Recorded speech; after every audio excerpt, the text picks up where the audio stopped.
Motorcycle ব্র্যান্ডের ইভেন্টে perform করে এখন আলোচনার কেন্দ্রবিন্দুতে অভিনেত্রী সামিরা খান মাহি।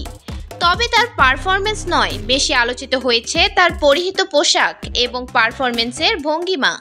সোশ্যাল মিডিয়ায় ছড়িয়ে পড়া একটি ভিডিও নিয়ে চলছে সমালোচনার ঝড়। ভিডিওতে মাহিকে দেখা যায় একদম বডি ফিটিং পোশাকে পারফর্ম করতে। অনেকে একে বলছেন দৃষ্টিকটু, আবার কারো মতে লাইভ ফ্যাশন ডিজাস্টার। কেউ তো সরাসরি লিখেছেন ড্রেসটা এতটাই টাইট মনে হচ্ছে নিঃশ্বাস নিলেই ফেটে যাবে। সমালোচনার মুখে মাহির ব্যাখ্যাও এসেছে। তিনি বলেন, অনেকে ভাবছে আমি কিছুই পরিনি, কিন্তু কস্টিউমের নিচে আমি আরও 2টা জামা পরেছিলাম। তার এই মন্তব্য ঘিরে নতুন করে হাস্যরসের জন্ম দিয়েছে নেট দুনিয়া। কেউ বলছেন 2টা জামা পরে এমন লুক হলে একটাও না পরলে কি হতো।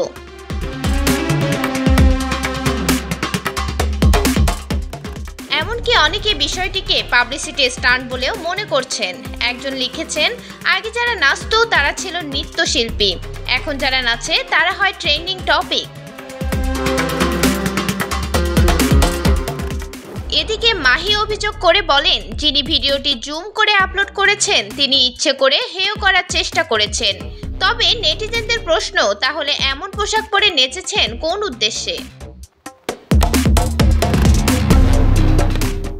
মাহির দাবি, ইভেন্টের জন্য কোনো কস্টিউম ডিজাইনার বা মেকআপ টিম ছিল না।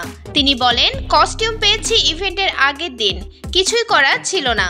এই মন্তব্যকেও ছেড়ে দিচ্ছেন না সমালোচকরা। তাদের কথায় ডিজাইনার না থাকলে দর্জির কাছেই যেতেন।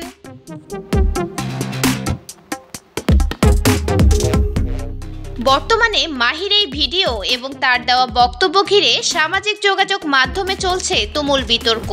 কেউ বলছেন ওভার রিয়েক্ট করছে, কেউ আবার মনে করছেন শিল্পীর প্রতি অন্যায় আচরণ হচ্ছে।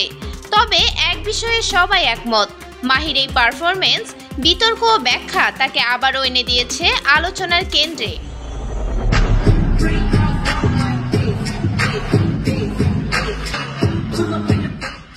মিরাতুন জান্নাত, বিজনেস বাংলাদেশ নিউজ ডেস্ক।